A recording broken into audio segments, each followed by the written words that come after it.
इस वीडियो में हम लोग एक समान विद्युत क्षेत्र में वैद्युत द्विध्रुव को घुमाने में किया गया कार्य का व्यंजक निकालना सीखेंगे। हमारा एक समान विद्युत क्षेत्र होता है, वो क्या होता है? ऐसा विद्युत क्षेत्र होता है जिसके प्रत्येक बिंदु पर जो विद्युत क्षेत्र का मान समान मिलता है, या इसको दूसरे शब्द में ऐसे समझ सकते हैं, विद्युत क्षेत्र रेखाएं बनाए तो वो क्या हो, एक दूसरे के समानांतर बने, उसको हम एक समान विद्युत क्षेत्र कहते हैं। विद्युत द्विध्रुव क्या है? दो आवेशों का ऐसा निकाय होता है जिसमें क्या है, तो उन दोनों आवेश के परिमाण समान हो, यानी कि जो मान होंगे उनके वो समान होंगे, लेकिन क्या है, उनका आवेश का प्रकार यानी कि एक प्लस में होगा और एक माइनस में होगा। और कार्य क्या होता है? तो वैद्युत द्विध्रुव पर जब हम बल लगाएंगे तो उस बल लगाने के कारण क्या है, उसमें कुछ विस्थापन होगा, तो उसको हम कहते हैं कार्य। तो यहाँ पर हमें निकालना क्या है, कोई हमारे पास वैद्युत द्विध्रुव है जिसको हमने क्या किया, एक समान विद्युत क्षेत्र में रख दिया है। अब उसको हम क्या है, घुमाना चाह रहे हैं यानी वो जिस स्थिति में उसे किसी भी थीटा कोण पर उसको घुमाना चाह रहे हैं, तब क्या है, क्या कार्य किया जाएगा उसका हमको व्यंजक निकालना है। तो यहाँ से फिर अब स्टार्ट करते हैं। पहले डायग्राम बना लेते हैं इसका। तो हमारे पास जो है ये एक समान विद्युत क्षेत्र है, मान लो ऐसा, ये एक समान विद्युत क्षेत्र को दर्शा रहे हैं समांतर लाइंस। ये वेक्टर ही हमारा एक समान विद्युत क्षेत्र हो गया। अब यहाँ पर क्या है, अपना एक वैद्युत द्विध्रुव रखा हुआ है, किससे? विद्युत क्षेत्र से थीटा कोण बनाता हुआ हमारा एक वैद्युत द्विध्रुव, जो इसका नाम हो गया AB वैद्युत द्विध्रुव देते हैं। ये विद्युत क्षेत्र से थीटा कोण बनाता हुआ रखा है। कि पहले इस वैद्युत द्विध्रुव के बारे में देख लेते हैं। AB क्या है? एक वैद्युत द्विध्रुव है जिसको हम क्या, कि विद्युत क्षेत्र से थीटा कोण बनाता हुआ ये रखा हुआ गया है। और इसका जो सेंटर होगा वो GO होगा, और इसकी लंबाई क्या होती है? द्विध्रुव लंबाई 2a होती है। इतना को जो है पहले लिख देते हैं। तो माना कि एक वैद्युत द्विध्रुव AB जिसकी द्विध्रुव लंबाई PA, द्विध्रुव लंबाई 2a व वैद्युत द्विध्रुव आघूर्ण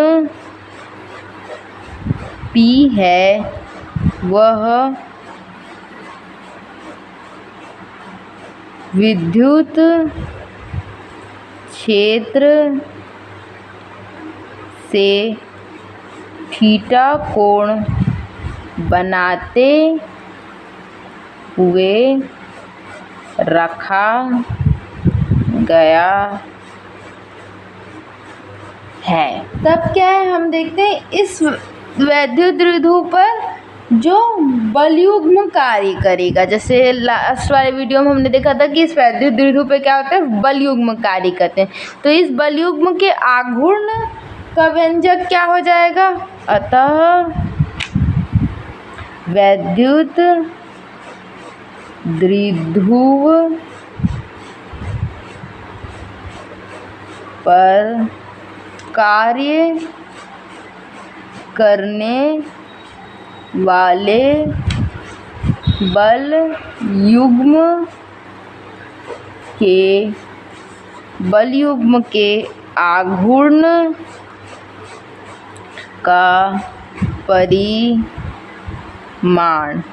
तो क्या हो जाएगा, बलयुग्म के आघूर्ण का परिमाण टाउ बराबर, अगर अदिश रूप में देखें तो PE साइन थीटा, ये मान आ रहा था। इसको समीकरण 1 दे देते, इसका हमको आगे जो है ज़रूरत पड़ेगा। अब इसके बाद क्या देखते हैं हम लोग, क्योंकि यहाँ पर क्या कार्य का हमको व्यंजक निकालना है। अगर हमने ये जो है स्थिति में रखा हुआ, इसको हम लोग थीटा कोण पे रखा हुआ है, अगर थीटा से एक स्मॉल एंगल D थीटा में इसको घुमाना है, तो जो है क्या कार्य किया गया उसको निकाल लेते हैं। फिर क्या करेंगे, उसका समाकलन कर देंगे, तो उससे जो है किसी भी एंगल में घुमाने के लिए जो कार्य करना पड़ेगा उसका व्यंजक निकल आएगा। सबसे पहले क्या करते हैं, माना कि इस वैद्युत द्विध्रुव को जो है छोटे से कोण डी थीटा पर घुमाने पर किया गया कार्य निकाल लेते हैं। तो ये क्या हो जाएगा, डी डब्ल्यू हो जाएगा। तो ये क्या हो जाएगा, टाउ डी थीटा। इसको दे देते हैं समीकरण 2।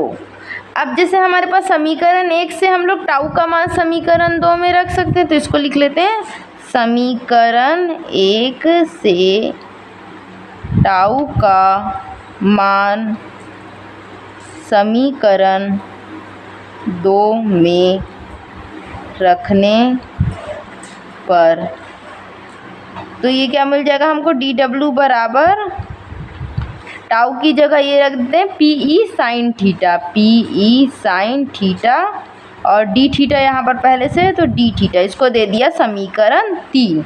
अब ये क्या है, स्मॉल डी थीटा कोण पे घुमाने पर किया गया कार्य का व्यंजक हमारे पास आ गया। अब मान लेते हैं कि अगर हमको इसको क्या करना है, थीटा बराबर थीटा 1 यानी कि किसी प्रारंभिक कोण से हमको क्या लेना है, उसको थीटा 2 एंगल तक के घुमाना है। मान लो जो थीटा 1 क्या है, उस जिस पे वो रखा हुआ है वो उसकी प्रारंभिक स्थिति होगी, यानी प्रारंभिक स्थिति में वो कितना कोण बना रहा है, मान लेते हैं थीटा 1 कोण बना रहा है। अब उसको हमको थीटा 2 एंगल पे घुमाना है, यानी कि अंतिम स्थिति क्या होगी, थीटा 2 एंगल वाली स्थिति हो गई। तब जो है तब वैद्युत द्विध्रुव को घुमाने पर कितना कार्य करना पड़ेगा, इसका जो है व्यंजक हम लोग कैसे निकालेंगे, तो लिख लेते हैं पहले, अतः वैद्युत द्विध्रुव को थीटा बराबर थीटा 1 से थीटा बराबर थीटा 2 तक घुमाने में किया गया कार्य, तो किया गया कार्य क्या हो जाएगा, डी डब्ल्यू बराबर, इसको अब हम कैसे करेंगे, इसके लिए हम लोग इसको इंटीग्रेशन कर देंगे, क्या कर देंगे, समाकलन कर देंगे दोनों पक्ष का, p e sine d theta, ये हो गया। अब इसका लिमिट कैसे लेंगे, थीटा बराबर थीटा 1 से थीटा 2 लिख दिया, यानी थीटा 1 क्या था, प्रारंभिक स्थिति है, तो प्रारंभिक स्थिति में थीटा 1 कोण पे था, अंतिम में वो थीटा 2 में पहुंच गया।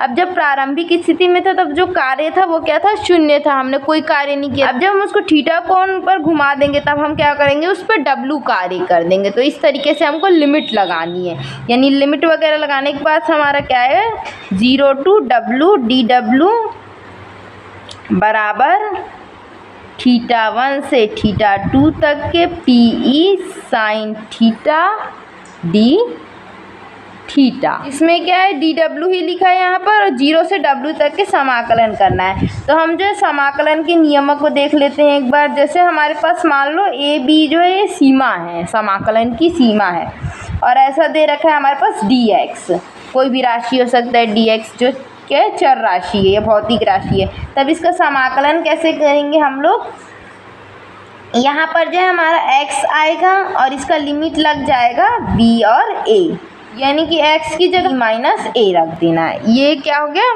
इसको समाकलन करने का रूल होता है। तो यहाँ पर वैसे ही करते हैं लेफ्ट साइड में, तो डी डब्ल्यू का समाकलन क्या आ जाएगा, डब्ल्यू, इसका लिमिट क्या लग जाएगा, 0 to डब्ल्यू, और इधर की साइड को हम लोग ऐसे ही रहने देते हैं, थीटा 1 से theta 2 P e sine theta D theta. अब आगे देखते हैं, W अब यहाँ पर लिमिट लगा दे, W माइनस 0 W हो जाएगा। यहाँ पर क्या हो जाएगा, P क्या है, नियत है, और E भी क्या है, विद्युत क्षेत्र नियत रहेगा। वैद्युत द्विध्रुव आघूर्ण भी जो है नियत रहेगा, यानी कि अगर हम लोग थीटा को कम या ज़्यादा करते हैं तो या ना तो द्विध्रुव आघूर्ण पे फर्क पड़ने वाला है, ना विद्युत क्षेत्र पे फर्क पड़ने वाला, क्योंकि दोनों ही नियत है। तो अब क्या करेंगे, इसमें थीटा 1 अंदर रख देते हैं, ये थीटा 2 रहने देते हैं, और साइन थीटा चेंज होगा तो इसको अंदर ही रहने देते हैं, डी थीटा।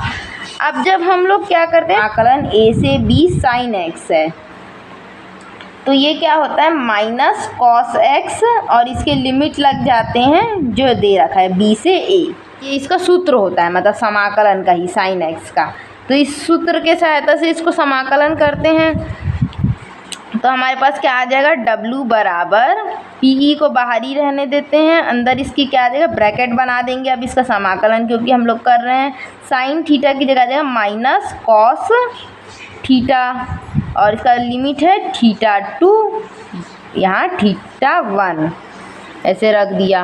अब जब हमारे पास इधर माइनस साइन रहता है तो एक थ्योरम होता है, उसकी सहायता से हम लोग क्या कर सकते हैं, अपर लिमिट को लोअर लिमिट में और लोअर लिमिट को अपर लिमिट में बदल देते हैं। अगर इस जो भी हमारे पास ये आ रहा है समाकलन होने का, तो उसके साथ नेगेटिव का साइन है तब, लेकिन यहाँ पर नेगेटिव होना चाहिए, तभी जो है अपर को लोअर में और लोअर को अपर में बदला जा सकता है, नहीं तो नहीं बदला जा सकता ना। W बराबर पी को ऐसे ही रहने देते हैं, ये लिमिट को चेंज कर देते हैं तो क्या हो जाएगा, ये कॉस थीटा, और इसका लिमिट हो गया यहाँ θ1 आ जाएगा अपर लिमिट में और θ2 लोअर लिमिट में आ जाएगा।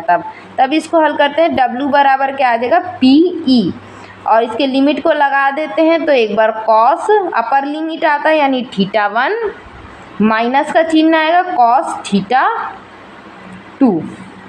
इसको यहाँ पर अच्छे से लिख लेते हैं तो हमारे पास क्या है, W बराबर PE ब्रैकेट में कॉस θ1 माइनस कॉस θ2।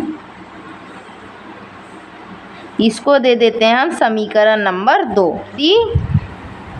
वैद्युत द्विध्रुव क्या हो, साम्य स्थिति में हो पर हो, तब क्या हो जाएगा, θ1 बराबर 0 हो जाएगा, θ2 तो जो बाद में रखा गया वो वाला कोण है, तो W बराबर क्या हो जाएगा, PE cos 0 degree minus cos θ2। अच्छा, यहाँ पर θ2 को अब θ2 ना लिख के थीटा ही लिख देते हैं नॉर्मली, है ना। तो यहाँ पर W बराबर क्या हो जाएगा, PE कॉस 0 का मान 1 होता है यानी 1 माइनस कॉस थीटा।